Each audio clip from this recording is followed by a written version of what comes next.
Good evening students and friends. D Sharma classes के official YouTube channel पर आपका स्वागत है। आज थोड़ा सा क्लास 12th का बायोमोलिक्यूल डिस्कस करने वाले हैं। इसमें हमारा पहला टॉपिक जो कि विटामिन टेबल है। Vitamin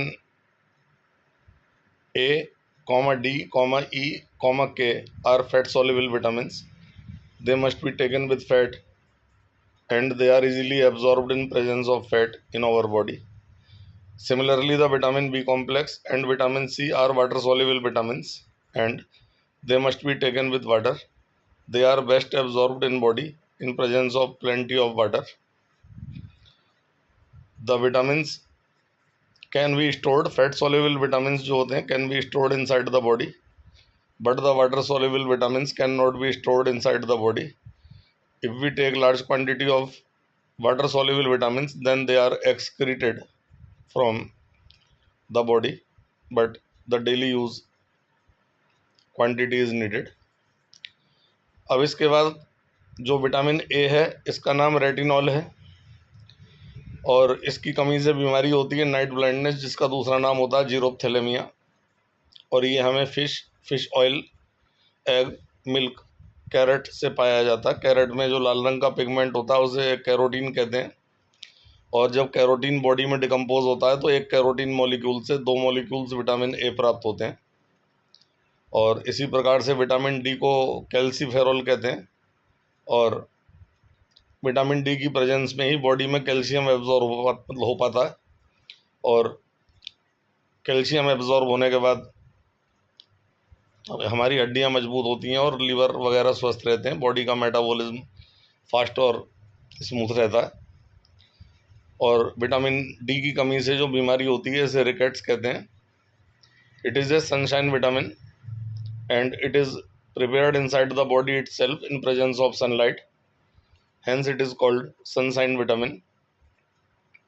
Similarly, if we consider the vitamin E, then it is tocopherol और इसकी कमी से नर्वस वीकनेस और बहुत जल्दी आपकी सांस फूलने लगती है। इन्हें पहलवानों का विटामिन कहा गया है। विटामिन ई को टोकोफेरॉल इसका नाम है और इसकी कमी से बहुत कम मेहनत करने पर सांस फूलना, नर्वस वीकनेस, नसों का जाम हो जाना, नसों में दर्द और स्लिप डिस्क टाइप की जो बीमारियां होती हैं ज़्यादातर वो विटामिन ई की कमी से होती हैं। अननेसेसरली हम लोग और प्रकार के ट्रीटमेंट लेते रहते हैं डॉक्टरों के कहने पर, लेकिन विटामिन ई की प्रचुर मात्रा लेने पर ये सब दिक्कतें दूर हो जाती हैं। और ज़्यादातर वेरिकोस वेंस या पिंडलियों में नीले रंग की नसों का उभार दिखाई देना विटामिन ई की कमी की ओर इंडिकेट करता है। जिन लोगों की पिंडलियों में बहुत ज़्यादा दर्द होता है वो विटामिन ई की प्रचुर मात्रा लेकर के अपने डॉक्टर के निर्देशन में इस बीमारी से छुटकारा पा सकते हैं। और इसके अलावा ब्लड का फ्लो पूरी बॉडी में प्रॉपर होता है। इसे पहलवानों का विटामिन कहा गया है। ज़्यादातर पहलवान जब कुश्ती लड़ते हैं तो बहुत ज़्यादा वर्कआउट होता है और उस समय भी पहलवानों की सांस नहीं फूलती है, इसीलिए विटामिन ई का सेवन किया जाता है। विटामिन ई हमें बेसिकली भिंडी से और ड्राई फ्रूट से प्राप्त होता है। बादाम में कुछ मात्रा में अखरोट गिरी में, और बाकी विटामिन ई कुछ अन्य ड्राई फ्रूट्स में पाया जाता है। विटामिन के, जिसका नाम है फिलोक्यूनोन, ये ज़्यादातर गाजर के बीच वाला जो पीला वाला पार्ट है उसमें पाया जाता है और इसकी कमी से हीमोफीलिया नाम की बीमारी हो जाती है, जिसमें कि अगर चोट लग जाए तो खून लगातार बहता ही रहता है और खून का फ्लो रुक नहीं पाता। प्लेटलेट्स घट जाते हैं इस विटामिन की कमी से। It is phylloquinone and it is obtained by jamun, by the yellow part of the carrot. And एक फल होता है शरीफा जो कि विटामिन के की प्रचुर मात्रा हमें प्रदान करता है, लेकिन डायबिटिक पेशेंट्स को शरीफा लेने से बचना चाहिए। अब हम वाटर सोल्यूबल विटामिन की तरफ आते हैं तो विटामिन सी एक विटामिन है। विटामिन सी को हम कहते हैं एस्कर्बिक एसिड और इसकी कमी से स्कर्वी रोग हो जाता है, जिसमें मसूड़े फूल जाते हैं और उसमें बदबूदार पानी भर जाता है और पायरिया वगैरह में डेवलप होता है। तो विटामिन सी की प्रचुर मात्रा लेने पर हमारे मसूड़ों में कभी सूजन नहीं आती है और दांतों का इन्फेक्शन काफ़ी हद तक कंट्रोल में रहता है। इसके बाद हम विटामिन B12 की बात करें तो विटामिन B12 को हम कहते हैं साइनोकोबालामिन। इसका केमिकल नेम है, और इसकी कमी से पर्निशियस एनीमिया नाम की बीमारी हो जाती है। इसे बूढ़ों का विटामिन कहा गया है। ज़्यादातर ये vitamin B12 non veg sources से हमें प्राप्त होता है। इसके वेजिटेरियन सोर्सेज बहुत कम है और थोड़ा बहुत दूध में पाया जाता है, लेकिन नॉन वेज सोर्सेज से विटामिन B12 हमें मिल सकता है। और क्योंकि विटामिन B12 का मॉलिक्यूल बहुत ज़्यादा बड़ा होता है, मैक्रो मॉलिक्यूल है, और हमारी बॉडी इतने बड़े मॉलिक्यूल को एब्जॉर्ब नहीं कर पाती directly, hence the vitamin B12 must be taken with the injection. इसे इंजेक्शन से लेना चाहिए, और इंजेक्शन से लेने पर यह विटामिन ज़्यादा असरदार होता है और लगभग 15 से 20 गुना तेज़ी से अपना काम करता है। नसों की वीकनेस, नसों में खून का फ्लो न हो पाना, ये विटामिन B12 की कमी को इंडिकेट करता है। हाथ पैरों में झंझनाहट, कमजोरी, बिस्तर से उठने का मन ना करना, बहुत जल्दी सांस फूल जाना, बिस्तर से खड़ा होने में भी आदमी को बहुत ज़्यादा मेहनत लगती है और वो थक जाता है। इसके डिकम्पोजिशन से एक मॉलिक्यूल हीमोग्लोबिन, एक मॉलिक्यूल ADP और साथ में फास्फोरिक एसिड प्राप्त होते हैं, जो कि तीनों ही चीज़ें हमारी बॉडी के मेटाबॉलिज्म के लिए अत्यंत आवश्यक हैं। और इसका एक दूसरा नाम एल्डरविट है। एल्डर माने बूढ़े लोग, एल्डरविट माने बूढ़े लोगों का विटामिन। सिमिलरली अगर हम बात करें विटामिन B1, तो विटामिन B1 इज थायमीन। तो थायमीन हाइड्रोक्लोराइड के रूप में ये वाटर सॉल्युबल विटामिन होता है, और इसका एक फैट सॉल्युबल कंपोनेंट भी अब डिस्कवर कर लिया गया है, जिसे बेनफोटियामीन कहते हैं। Benfotiamine is the fat soluble component of vitamin B1। इसकी कमी से बेरी बेरी रोग हो जाता है। बेरी बेरी रोग में हाथ पैरों में दर्द, मस्कुलर पेन, पीठ में दर्द होना बेसिकली, और पैरों में पिंडलियों के पीछे दर्द होना मेन है। ज़्यादातर इसकी कमी से हाथ पैरों में सुन्नपन, और बिल्कुल जो एंड पार्ट होते हैं जैसे उंगलियां, पैरों की उंगलियां, हाथों की उंगलियां, इनमें सुन्नपन आ जाता है, झंझनाहट होती है। जबकि पूरे हाथ में झंझनाहट नहीं होती है, तो ये विटामिन B1 की कमी की ओर इंडिकेट करता है। सिमिलरली अगर हम विटामिन B2 की बात करें, तो विटामिन B2 को हम कहते हैं राइबोफ्लेविन। तो राइबोफ्लेविन जो विटामिन है वो लैक ऑफ हंगर के लिए जिम्मेदार है। इसकी कमी से भूख ना लगना, अनडाइजेशन, अपच, मिर्गी और पैरालिसिस तक होते देखे गए। लेकिन B2 जो कि राइबोफ्लेविन है, सभी प्रकार के खानों से हमें प्राप्त होता है। In each and every food it is obtained. यहाँ तक जबकि हमने अभी विटामिन B1 देखा है, तो विटामिन B1 ईस्ट में पाया जाता है। ईस्ट के अंदर विटामिन B1 है, और ईस्ट के अलावा चावल की भूसी का पानी अगर हम रात को भिगो करके रख दें और सुबह छान करके वो पानी पी लें, तो हमारे शरीर में विटामिन B1 की कमी काफ़ी हद तक दूर हो जाती है। इसके बाद जो अगला इंपॉर्टेंट विटामिन आता है, दैट इज़ फोलिक एसिड। बाजार में रिनीफॉल के नाम से कैप्सूल उपलब्ध होते हैं। तो folic acid is a very important vitamin, जिसकी प्रेजेंस में हमारी बॉडी आयरन को एब्जॉर्ब करती है। जैसे विटामिन D की प्रेजेंस में कैल्शियम एब्जॉर्ब होता है, ठीक उसी प्रकार से फोलिक एसिड की प्रेजेंस में आयरन एब्जॉर्ब होता है बॉडी के अंदर। और जो हम क्लोरोफिल यानी कि हरे पत्ते खाते हैं, उसमें मैग्नीशियम होता है बीच में। मैग्नीशियम आयरन से डिस्प्लेस होकर हीमोग्लोबिन में कन्वर्ट होता है। बहुत हीमोग्लोबिन का सरल प्रोसीजर है बनाने का। तो क्लोरोफिल में सेंट्रल मेटल मैग्नीशियम है, जबकि अगर हम फोलिक एसिड बराबर लेंगे तो विटामिन B12 में भी जो कोबाल्ट है बीच में, वो भी रिप्लेस होकर के आयरन से हीमोग्लोबिन बनाता है। और उसके अलावा क्लोरोफिल भी हीमोग्लोबिन में कन्वर्ट होता है। चारों तरफ के न्यूक्लियस सेम रहते हैं, 4 पायरोल रिंग्स, और बीच में एक बड़ी रिंग होती है 4 पायरोल यूनिट्स के बीच में। तो ये हमारा विटामिन B1 B2 है। और इसके अलावा फोलिक एसिड मैंने आपको बताया। इसके अलावा एक और विटामिन आता है, विटामिन B5। विटामिन B5 की कमी से dermatitis, skin disease, epilepsy, paralysis और कई प्रकार के मानसिक संतुलन खो देना इत्यादि बीमारियां होती हैं। और विटामिन B5 भी हमें सभी प्रकार के खानों से प्राप्त हो जाता है, specially by salad and fruits we can obtain vitamin B5 for our body. तो these are some vitamin in class 12 biomolecule chapter. इसके बाद हमारा अगला टॉपिक आता है एमिनो एसिड्स, जो कि हम देखते हैं कि जिस मॉलिक्यूल के अंदर अगर एमिनो ग्रुप है, NH2 ग्रुप, और साथ में COOH ग्रुप भी उसी मॉलिक्यूल में है कार्बन स्केलेटन के अंदर, तो ऐसे कंपाउंड को एमिनो एसिड कहते हैं। और यहाँ आपको पता होना चाहिए कि simplest amino acid is glycine, इससे छोटा एमिनो एसिड कोई संभव नहीं है। Simplest amino acid is glycine means NH2CH2COOH।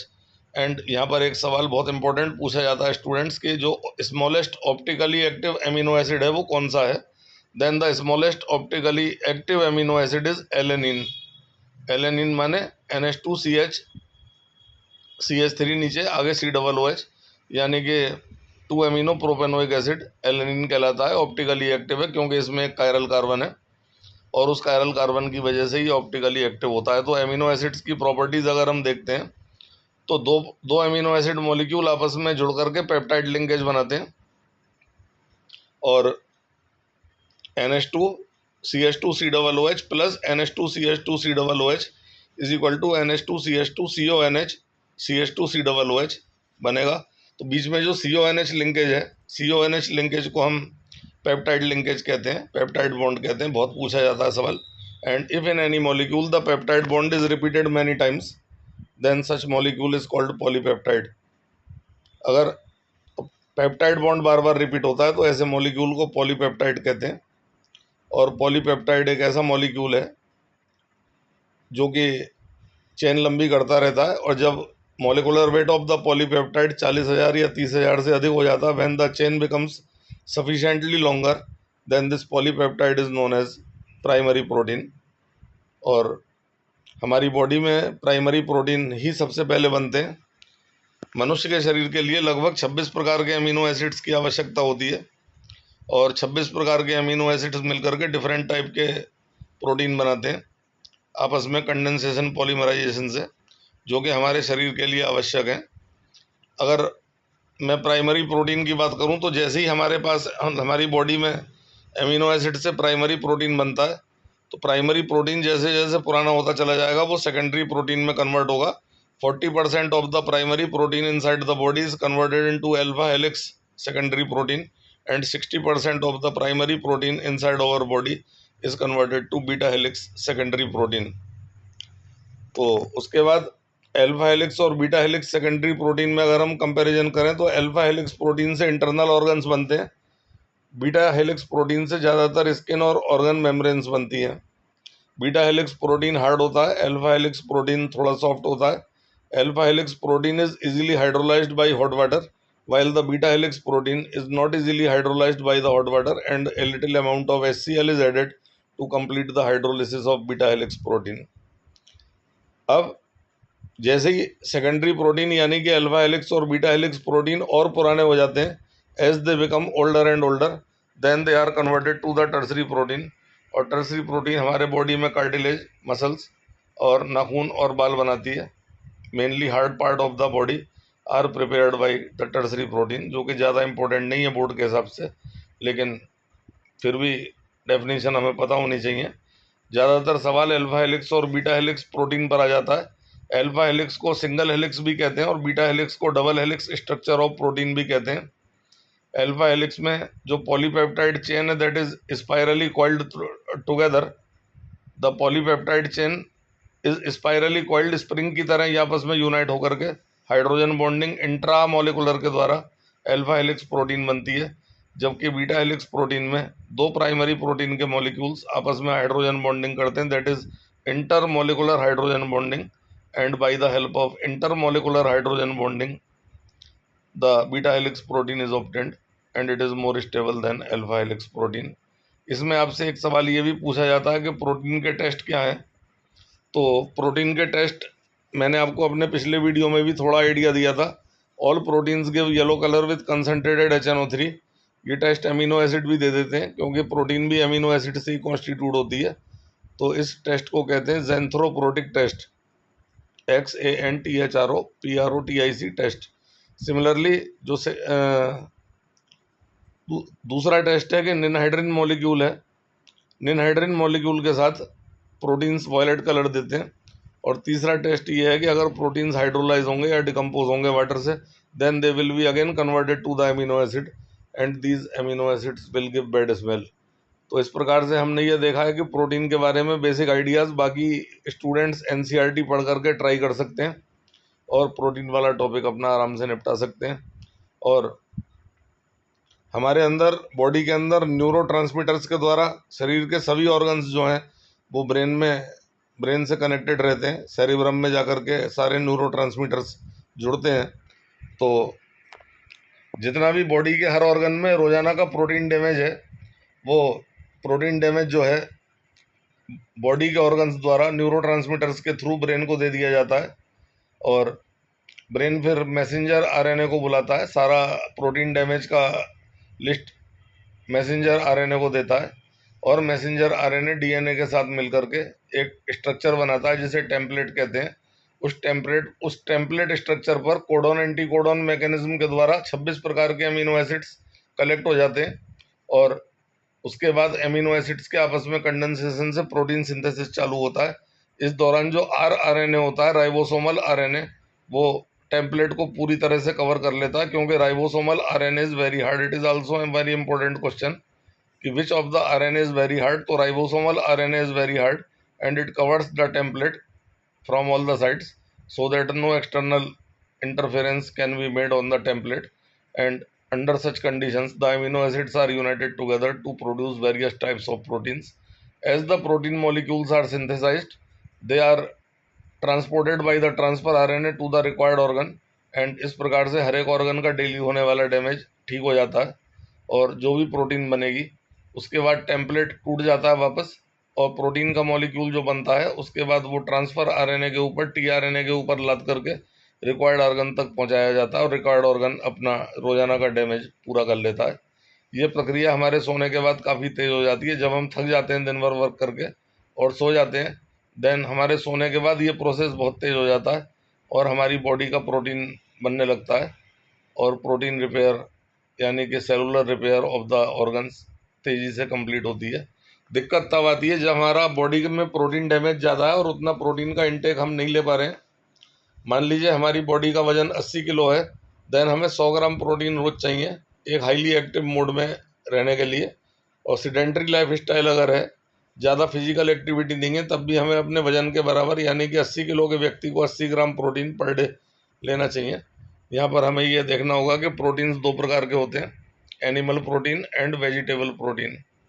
Animal proteins are obtained by the animals and vegetable proteins are obtained by the pulses and लोबिया राजमा, ये हमें वेजिटेबल प्रोटीन देते हैं। थोड़ा बहुत फ्रूट्स में भी पाया जाता है, ड्राई फ्रूट्स में, बादाम के अंदर वेजिटेबल प्रोटीन है। लेकिन शाकाहारी लोग जो होते हैं उन्हें भी एनिमल प्रोटीन चाहिए होता है। तो हमें ये बात पता होनी चाहिए कि chemically milk is a non veg food. Milk एक नॉन वेज फूड है because milk contain animal protein. बस ये एक अलग बात है कि मिल्क को लेने के लिए जानवर को मारा नहीं जाता, और जानवर को बिना हानि पहुंचाए हम दूध निकाल लेते हैं। तो इसीलिए कहते हैं बच्चों को दूध पीना चाहिए। लगभग एक गिलास 300 ml के एक दूध के गिलास में 10 ग्राम या 11 ग्राम प्रोटीन होता है, बशर्ते कि वो दूध शुद्ध हो। एक साधारण अंडे में लगभग 6 ग्राम प्रोटीन पर एग की कंसेप्ट है। तो इस प्रकार से हम देख सकते हैं कि 100 ग्राम प्रोटीन या 80 ग्राम प्रोटीन हम कैसे ले पाएंगे। 100 ग्राम चिकन या मीट है, उसमें लगभग 24 से 28 ग्राम प्रोटीन होता है, और अगर शुद्ध पनीर हमें 100 ग्राम मिल जाता है तो 100 ग्राम प्रोटीन में लगभग 24 ग्राम 100 ग्राम पनीर में लगभग 24 ग्राम प्रोटीन होता है, और ये प्रोटीन हमारे शरीर में एनिमल प्रोटीन की डेफिशिएंसी को पूरा करता है। लेकिन बशर्ते कि वो प्रोटीन शुद्ध है और वो पनीर शुद्ध है और वो अपने सामने हमने बनाया है, तब ऐसा संभव होता है। वरना आजकल जैसा कि एक रिसर्च बताती है कि भारत में बिकने वाला 64% दूध नकली है, और 36% दूध असली दूध ही लोगों तक पहुंच पाता है।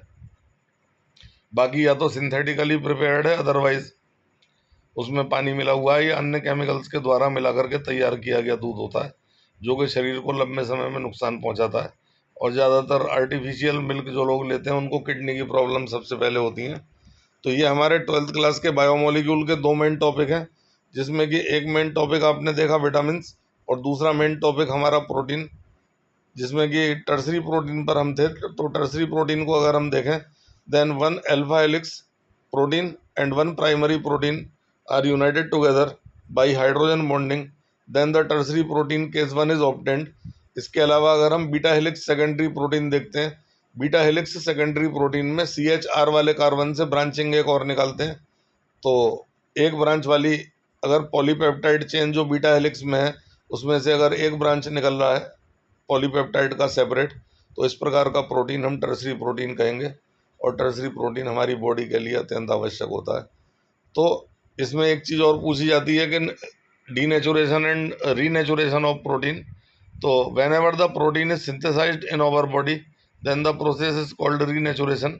एंड अगर मैं किसी भी प्रोटीनस फूड को उबालता हूँ, जैसे अंडे को उबाल देता हूँ या मीट पकाते हैं, तो उसके अंदर जो सेकेंडरी और टर्सरी प्रोटीन के स्ट्रक्चर होते हैं वो डिकम्पोज होकर के प्राइमरी प्रोटीन में कन्वर्ट हो जाते हैं, and this process is called denaturation of protein.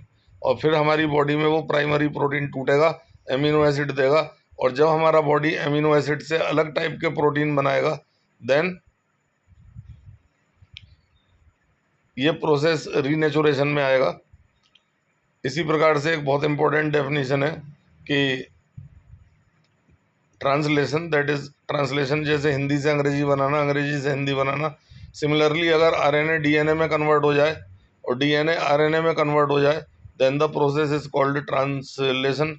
And when the RNA synthesize the protein, RNA जब डीएनए का रोल प्ले करके प्रोटीन सिंथेसाइज करता है then the procedure is called transcription. अपने अगले वीडियो में मैं आपको न्यूक्लिक एसिड्स और कार्बोहाइड्रेट्स के बारे में बताने वाला हूँ, और आई ट्राइड माई बेस्ट कि जो भी मतलब मेन पॉइंट्स हैं मैं बिना बोर्ड टीचिंग के, बिना लिख करके समझाए हुए कहानी की तरह आपको हर चीज़ समझाने की कोशिश की है, जो कि आप अगर सुन लेंगे, याद कर लेंगे, तो आपको बोर्ड के एग्ज़ाम में, नीट और जेई मेन और एडवांस के एग्ज़ाम में काफ़ी हेल्पफुल होंगे। और अगर वीडियो अच्छा लगा हो तो ज़्यादा से ज़्यादा शेयर कर दीजिएगा ताकि अधिक से अधिक स्टूडेंट इसका लाभ उठा सकें, और चैनल को सब्सक्राइब कर लीजिएगा। Thank you.